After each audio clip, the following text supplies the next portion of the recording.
Despite being barely 2 months into 2019, Liverpool have already been on 2 warm weather training camps this year. They went to Dubai for 4 days in January and then to Marbella for a couple of days in mid-February.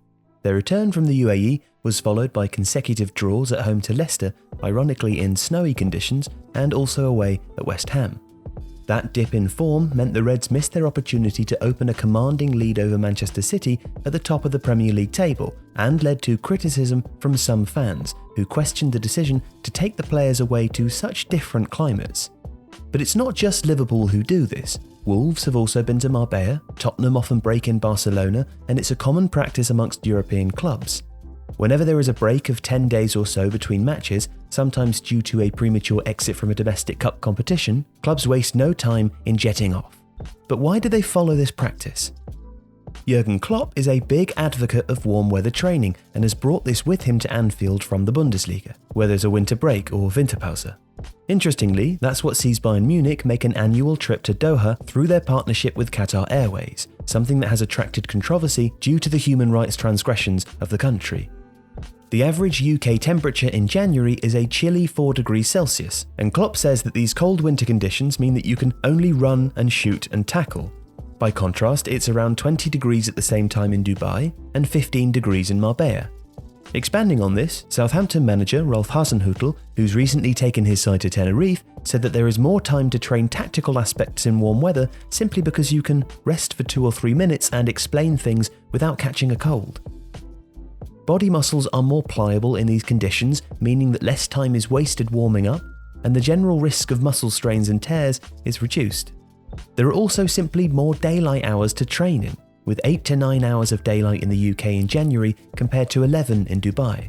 This affords time for the schedule to be more relaxed, especially with fewer media commitments to attend to as well. Of course, there is an inherent risk where travel is concerned, and changing time zones can harm the sleep patterns of finely tuned athletes.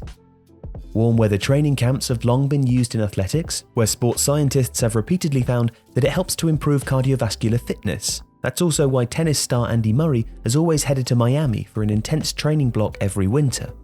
The heat is a stress on the body that makes training more challenging. The blood thickens in warmer conditions, and the heart has to work harder to pump oxygenated blood to the working muscles. The body adapts to this by increasing blood plasma volume, which essentially equates to better cardiovascular fitness. This benefits the players as they are then able to train more effectively in cold weather, useful when they return to the harsher conditions of the UK. Back in 2010, a study at the University of Oregon found that cyclists who've done warm weather training perform between 4 and 8% better, a large margin when it comes to elite competitive performance. Even in cool temperatures, footballers become overheated during intense exercise, and so these heat adaptations can have an impact. The sunshine also helps with vitamin D production, which in turn helps reduce injury risk and benefits muscular function and adaptation to strength training. Up to 70% of athletes training in the UK have been found to have worryingly low vitamin D levels. Sir Alex Ferguson installed tanning booths at Manchester United's Carrington training ground for this precise purpose. Of course, heat stroke and sunburn are also risks while training abroad, albeit minor concerns due to the extensive department of physiotherapists elite clubs have to look after players these days.